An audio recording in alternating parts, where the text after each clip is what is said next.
Hello, everyone, and welcome to this live stream of the LSU Q&A of new head coach Brian Kelly. He was announced over the weekend as LSU's new coach and had his introductory press conference today. And we have both of our advocate LSU writers, Leah Vaughn and Wilson Alexander, there to capture all of that. And guys, how you doing today? And what were some of your first impressions from LSU's presser? Well, there was a lot of talk about alignment, so it just seems like all the stars aligned for Brian Kelly to come here, and he was excited about a new opportunity to rebuild a program as like a project, I guess. Yeah, that was the absolute word of the day, alignment. I lost track of how many times Brian Kelly said it. We're going to have to go through the transcription later to count it up, because when he talked every single time about why he left Notre Dame, becoming the first coach to leave Notre Dame for another school in 114 years, not since 1907 had somebody done that, and come to LSU in the process. That was the word that he kept coming back to, was alignment with the university, with the administration, all with a clear vision that Scott Woodward sold him on.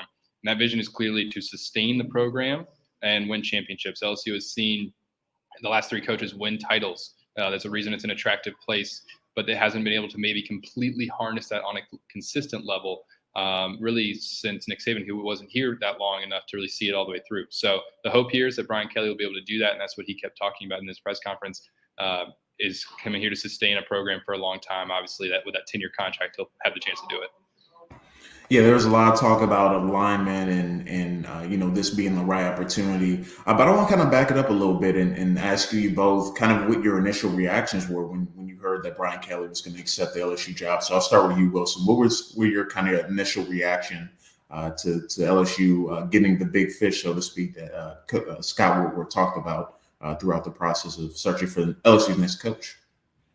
Yeah, well, obviously Scott didn't talk at all throughout the process, but he has done that before, and so you sort of look at his somebody's track record, and he kind of explained today after the press conference how he looks for past success because it's an easy way to predict future success, and so you knew he was going to go after a coach, someone like Brian Kelly, but he even admitted today he was surprised when he found out that Brian Kelly would even be entertaining the possibility of leaving Notre Dame, where he'd been for 12 years, and so when he actually finalized the deal, you started to hear some buzz about Brian Kelly. We kind of started first hearing it kind of Saturday during the game a little bit, and then really picked up steam Sunday and then into Monday for sure. And so once it actually started coming out that, okay, this is actually going to happen, I wasn't like floored, but I was still amazed that, someone who has been at Notre Dame as long as he had come to LSU and LSU and landed his next head coach, somebody who, it's hard to pull away a sitting head coach at a school like that. I was still amazed and jaw dropped, but I wasn't necessarily shocked by the whole thing, just because I suspected it was a possibility. Then, Leah, I'll ask you as well the same question. What were your initial thoughts on hearing the news? I thought it was a weird fit at first, and I think a lot of my friends were kind of texting me like, he's not a recruiter, what is this? He's not from the South. But when you start to think more and more about it, you think about his resume, think about the fact that he actually has had to recruit nationally at a program like Notre Dame, where he is dipping a little bit into Texas, a little bit into Louisiana, a little bit into California. It starts to make more sense. We're like, okay, you put him at a place like LSU, recruiting is not going to be a problem for this guy because he's had to really make it on his own. He said today in his press conference that, like, I had to fight to get kids from Louisiana. Now it's not so much of a fight. I think the other shock was like, yeah, he's not this like charismatic, outgoing Southern guy that, the LSU fan base has grown used to these past couple of years. And so culturally, I think the memes were circulating all over Twitter, like, what is going to be his first time like with crawfish? What's going to be his first time doing all these little Louisiana things? And so, but think about Nick Saban being from the Midwest. We think about Les Miles being from the Midwest. And so it starts to make sense after a while. But I think my initial reaction was like, really? What? I mean, I really thought that Lincoln Riley or someone else would make a little bit more sense. Someone even like Aranda or Mel Tucker, someone from kind of the tree.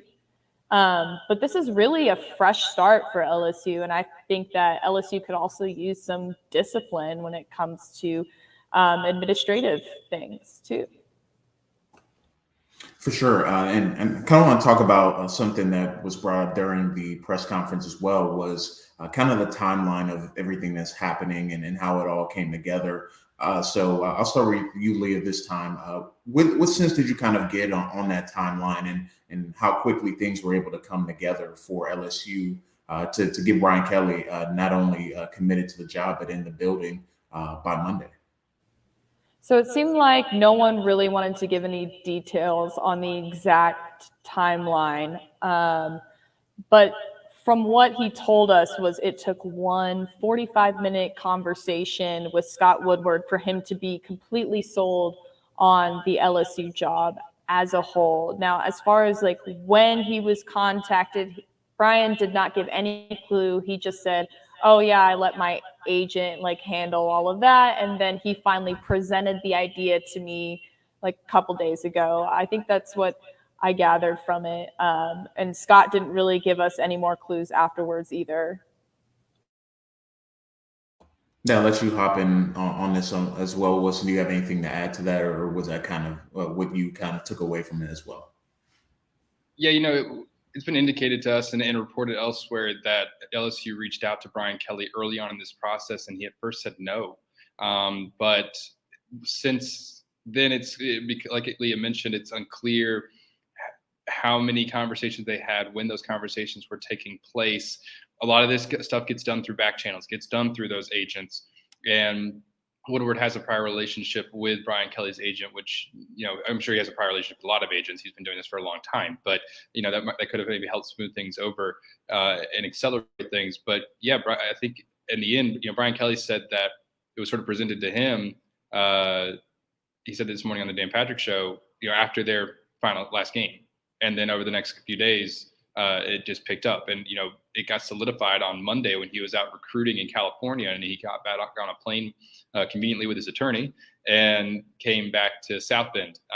So it's a little bit still, I think, unclear exactly when all the conversations were taking place, when this pursuit started, but it's been indicated to me that something like this wouldn't have happened just overnight, that there would have been a first contact made, and then that it would have continued to build. I mean, Brian Kelly, he said that there was that 45-minute conversation that kind of sealed it for him, but he also mentioned the word conversations, plural, a couple times. And so you get the sense that they had been talking at some point. It's just unsure when.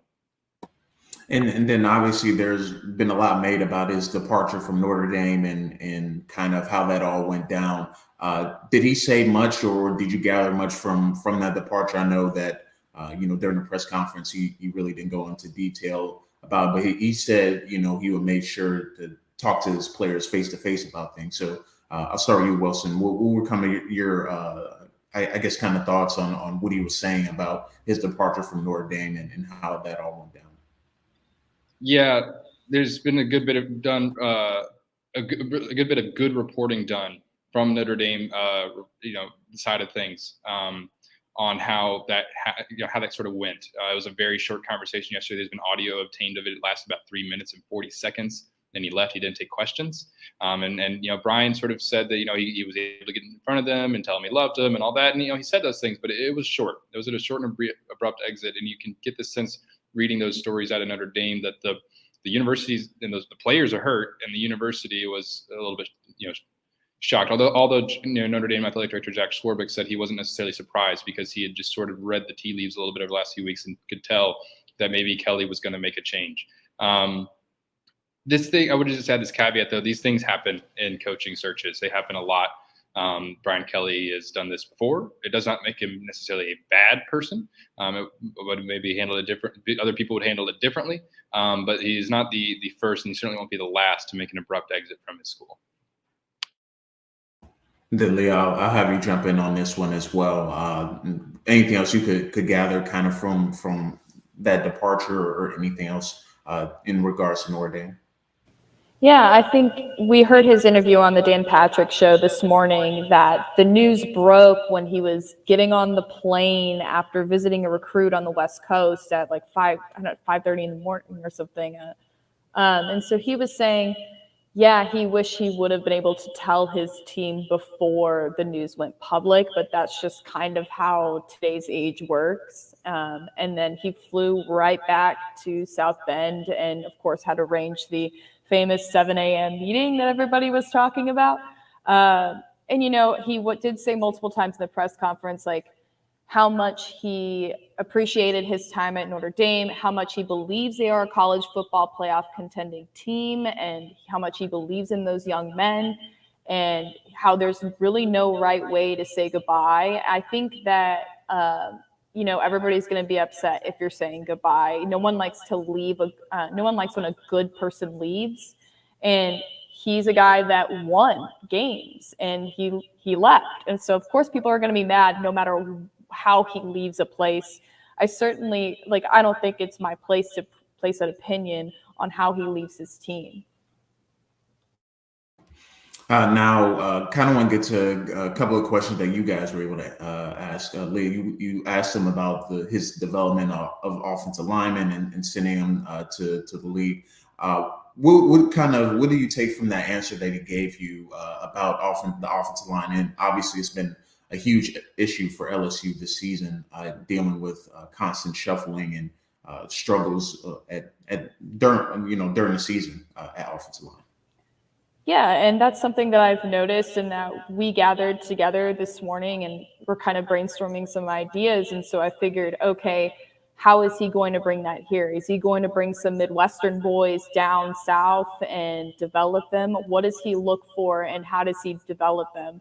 And he wasn't very detailed, of course, which I wasn't expecting him to, but he did say that a good offensive line is the backbone of a good offense. And obviously, this is a university that very much values offense and production. And that's something that the Tigers have struggled with this year. So I thought that was a key piece that was really important for him to touch on. And plus, I think it was mentioned afterwards that LSU has not had an offensive lineman taken in the first round of the NFL draft since 1997.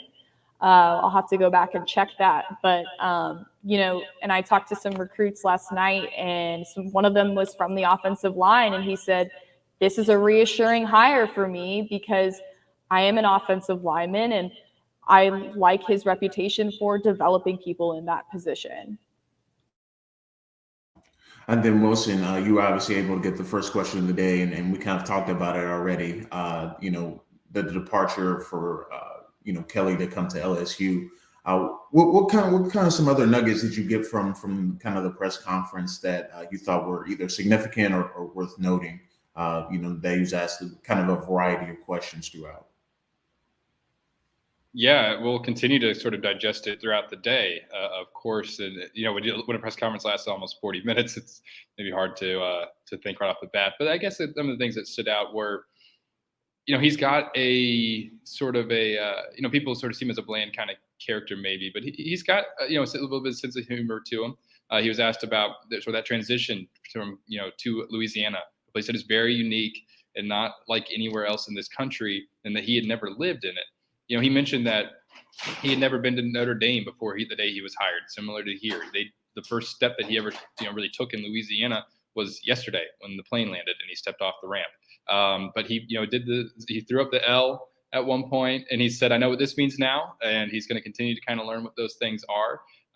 So he's kind of got a little bit of a sense of humor to him. He's sort of serious and composed, and I just get the sense that LSU believes he's going to provide stability to a program that hasn't necessarily had it in a while. And that's what they're really hoping for here. And, we'll see if he can do it, but they've certainly hired someone who's shown that they can in the past.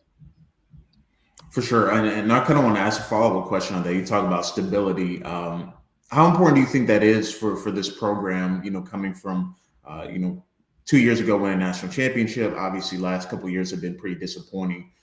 So having Kelly, obviously the contract numbers are pretty large, but what does that, and I'll get both of your takes on this, but what do you think that stability or having that sense of stability from Kelly will do for this program going forward?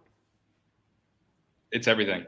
This is, when you think about Scott Woodward is a Baton Rouge guy, went to Catholic High, always tells the story about how he sold peanuts in Tiger Stadium, as a young adult. And he's seen LSU over the years. Even when he was at other places, he's seen LSU, and but particularly since he got here as athletic director in 2019, he has witnessed the single greatest season, arguably in college football history, certainly in LSU history, and then two of the worst seasons since the turn of the century, and two of the worst seasons in history, LSU history, and you can tell that up. When you see that, you want consistency at the top of college football.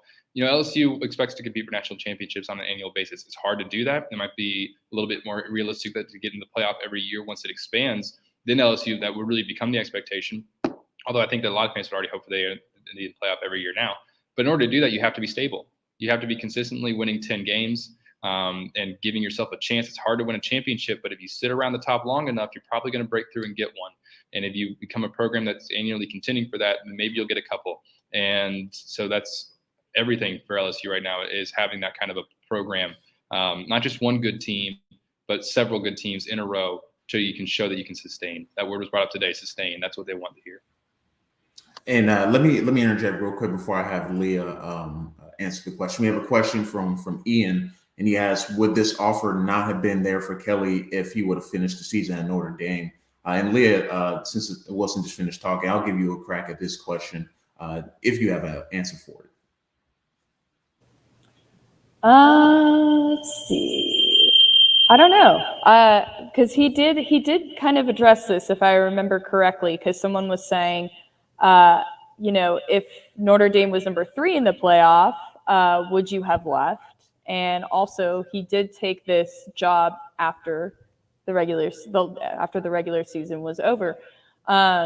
So I don't know if he, in terms of finishing the season, I don't know if that encompasses like the bowl game, the playoff. But I do think that the fact that, they aren't really guaranteed a playoff spot right now did work in their favor, especially since Cincinnati is still kind of in the picture up there too. And I think the lack of guarantee of making the playoff probably worked in the advantage for LSU. I don't know if Wilson has a take.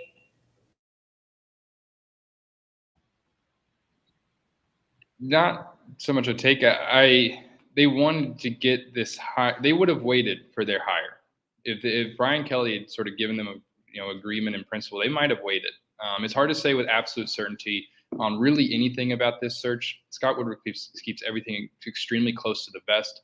He does not share information with a lot of people, and those people don't really share that information. This was kept incredibly tight-lipped, as Scott Woodward searches are always done.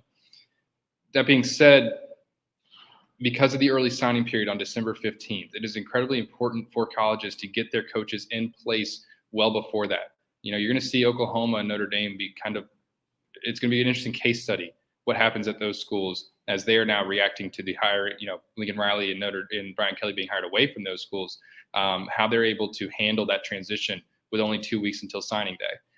Ideally, though, I was told pretty early on, like LSU wants to get a coach in before that, and then have them out on the road recruiting and finish off this class. Now, LSU has somebody helps with that all the time, General Manager Austin Thomas, and he's expected to be retained. He was here at the press conference today. But that was an important kind of factor in all this. At the end of the day, though, Scott Woodward has shown he's willing to push close to deadlines to get the right person in place.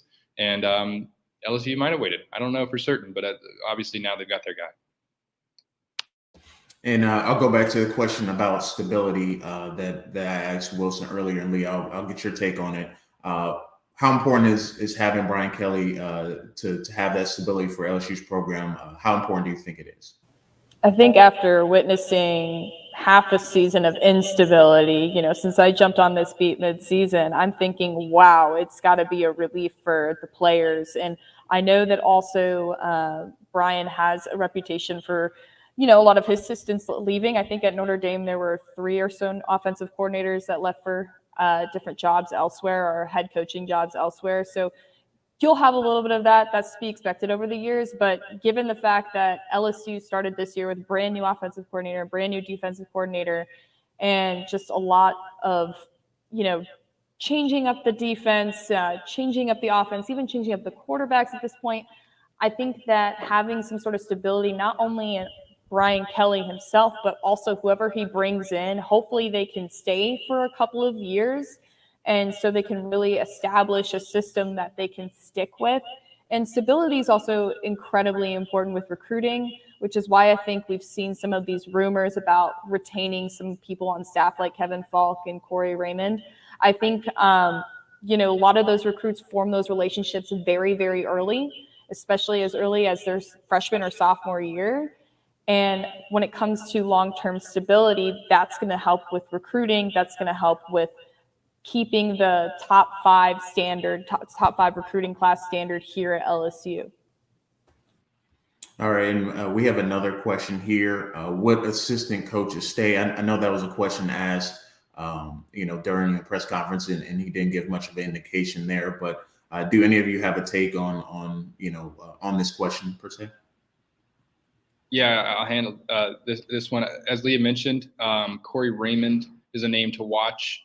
Kevin Falk is a name to watch. I'd be shocked if Austin Thomas, the general manager, who's more of a Scott Woodward hire, is not retained as well on the personnel side.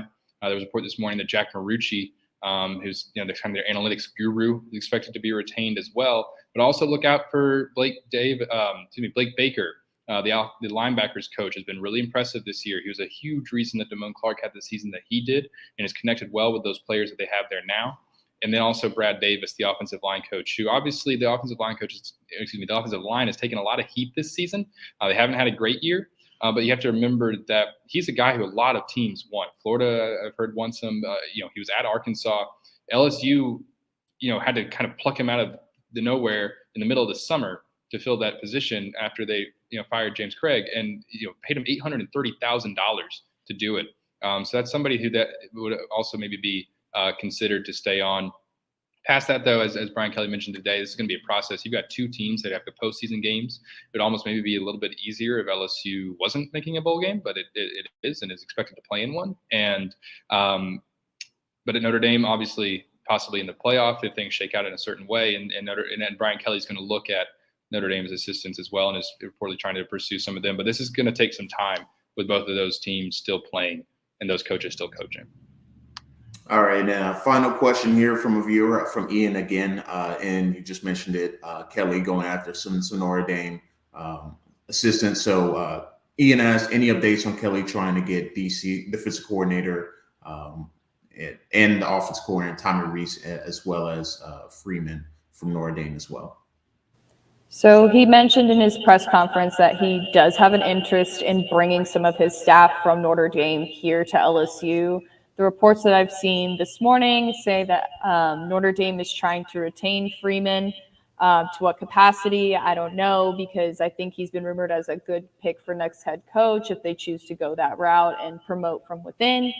As far as Tommy Rees, I think that came out yesterday too, that he has reached out, but Rees has kind of expressed that he really wants to stay in South Bend. But anything can happen, as we all know. So that's something we're going to keep an eye on. But Brian said that he hasn't had any conversations with any of the coaches here yet either. So that could also play a factor in who comes aboard. Awesome. Well, thank you guys for both of your time. We're going to wrap this one up.